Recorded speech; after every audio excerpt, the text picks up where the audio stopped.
आदिवासी महिला सुरक्षित मातृत्वापासून वंचित असल्याची जनहित याचिका मुंबई उच्च न्यायालयाच्या औरंगाबाद खंडपीठानं दाखल करून घेतली आहे आणि त्यानुसार शासन, आरोग्य, वैद्यकीय आणि ग्रामविकास विभागाच्या प्रधान सचिवांसह नंदुरबार आणि नांदेडच्या जिल्हाधिकाऱ्यांना नोटीस बजावली आहे। निवडणुकीच्या काळात बँक अधिकाऱ्यांनी उमेदवारांच्या आर्थिक व्यवहारांवर बारकाईने लक्ष ठेवण्याच्या सूचना संभाजीनगरच्या आयुक्तांनी दिल्यात। तर बँकांनी उमेदवारांचं स्वतंत्र खातं उघडावं आणि निवडणुकीच्या काळात होणाऱ्या संशयास्पद व्यवहारांची माहिती देण्याच्या सूचना दिल्यात।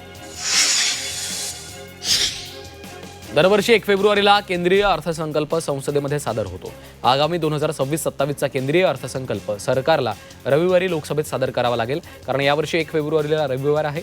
1 एप्रिलपासून नवं आर्थिक वर्ष सुरळीत सुरू व्हावं यासाठी 2017 सालापासून केंद्रीय अर्थसंकल्प फेब्रुवारी महिन्याच्या पहिल्या दिवशी सादर करण्यास सुरुवात झाली आहे। जुन्नर तालुक्यातील पारगावमध्ये बिबट्याला जेरबंद करण्यात आलं। या बिबट्यानं 2 दिवसांपूर्वीच 8 वर्षाच्या मुलावर हल्ला करत त्याला ठार केलं होतं। यानंतर वन विभागानं बिबट्याला जेरबंद केलं, मात्र अद्याप या परिसरामध्ये बिबट्यांचा वावर असून त्यांना जेरबंद करण्याचं आव्हान वन विभागाच्या समोर आहे। धुळ्यातील शिंदखेड्यामधील संतप्त शेतकऱ्यांनी मुंबई-आग्रा महामार्गावर रास्ता रोको केलाय। या परिसरात गेल्या काही दिवसांपासून बिबट्यांचा वावर वाढलेला आहे, त्यामुळे नागरिकांमध्ये भीतीचं वातावरण आहे। बिबट्यांचा बंदोबस्त करण्याच्या मागणीसाठी रास्ता रोको केलाय।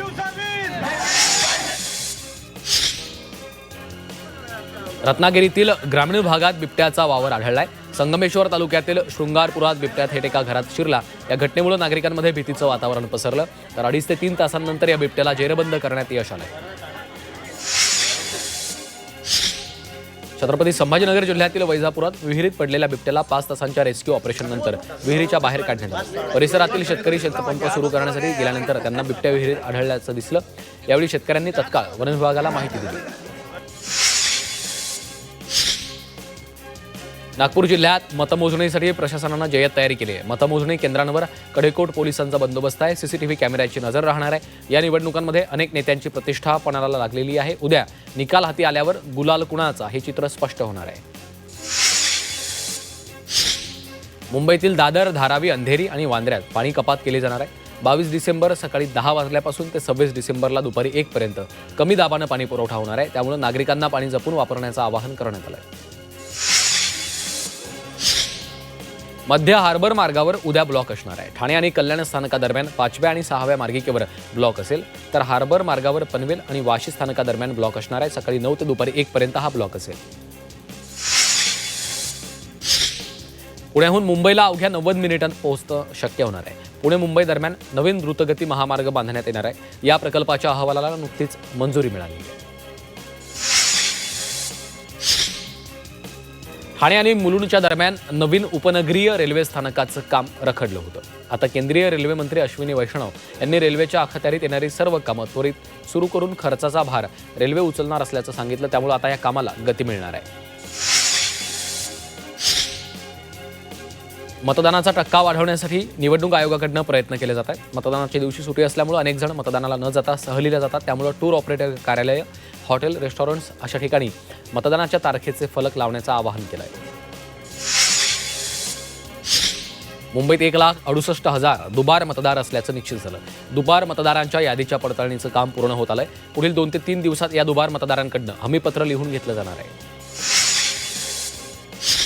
यवतमाळ नगर परिषदेसाठी आज मतदान होत आहे। या ठिकाणी नगराध्यक्षपदासाठी 9 उमेदवार निवडणुकीच्या रिंगणात आहेत।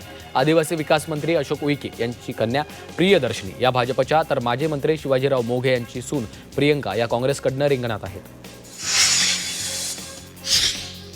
भिवंडी निजामपूर शहर महापालिका निवडणुकीच्या पार्श्वभूमीवर बैठक पार पडली। महापालिकेचे आयुक्त तसेच अधिकारी आणि निवडणूक अधिकाऱ्यांची बैठक झाली। बैठकीमध्ये मतदान केंद्रावर पुरवण्यात येणाऱ्या सुविधा, निवडणूक कार्यालयांकरता कर्मचारी, साहित्य याचा आढावा घेतला आहे।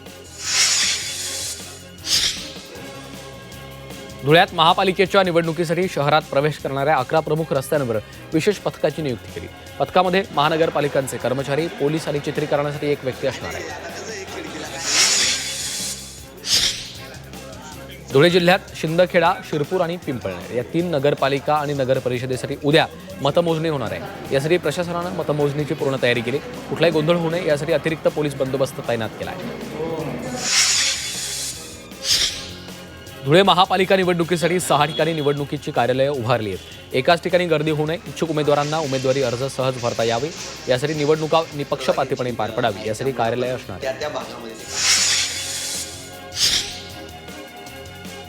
भंडारा नगर परिषदेसाठी मतदान सुरू आहे. 8,000 मतदार आपला हक्क बजावणार आहेत.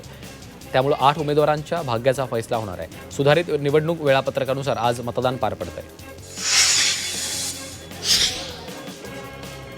पुण्यात मनसेकडनं 400 इच्छुक उमेदवारांच्या मुलाखती पार पडल्यात. महापालिका निवडणुकीसाठी मनसेकडनं इच्छुकांच्या मुलाखती झाल्यात. 41 प्रभागांसाठी मुलाखती घेण्यात आल्या. मंगळवेढा नगरपालिकेसाठी मतदान सुरू आहे. 31 मतदान केंद्रांवर 28,000 मतदार आपला हक्क बजावणार आहेत. या ठिकाणी भाजप आणि तीर्थक्षेत्र विकास आघाडीमध्ये लढत होती आहे. पुणे महापालिका निवडणुकीसाठी शिवसेनेकडनं इच्छुक उमेदवारांच्या मुलाखती सुरू झालेल्या आहेत. त्या पार पडल्या. त्यानुसार युतीसाठी भाजपकडे किती जागा मागायच्या याचा निर्णय होणार आहे. यामध्ये शिवसेना 35 जागा मागणार असल्याचा अंदाज आहे. जळगाव जिल्ह्यातील 8 नगर परिषद आणि नगरपंचायतींसाठी आज मतदान होत आहे. त्यासाठी जिल्हा प्रशासनानं सर्व तयारी पूर्ण केली. जिल्ह्यात एकूण 44 मतदान केंद्र निश्चित केली असून 9 क्षेत्रीय अधिकाऱ्यांची नियुक्ती केली आहे. पुण्यातील दौंड नगर परिषदेतील अनुसूचित जाती महिला राखीव जागेसाठी आज मतदानाची प्रक्रिया पार पडते. यासाठी प्रशासनाकडून सर्व तयारी करण्यात आली. या ठिकाणी पोलिसांचा बंदोबस्तही तैनात केला. या मतदानाचा निकाल उद्या जाहीर होणार आहे. अकोल्यातील बाळापूर नगर परिषदेसाठी आज मतदान होत आहे. आज सायंकाळी 5:30 वाजेपर्यंत या ठिकाणी मतदान होणार आहे. बाळापुरातील 43 मतदान केंद्रातनं 40,000 मतदार आपला हक्क बजावणार आहेत. नाशिक जिल्ह्यातील सिन्नर, ओझर, चांदवड नगरपालिकांच्या 6 जागांसाठी मतदान पार पडतं. यासाठी अधिकारी कर्मचाऱ्यांची नियुक्ती करण्यात आली. उद्या जिल्ह्यातील 11 नगर परिषदांचे निकाल जाहीर होणार आहेत. नांदेड जिल्ह्यातील धर्माबाद आणि मुखेड या 2 नगरपालिकेसाठी आज मतदान होत आहे.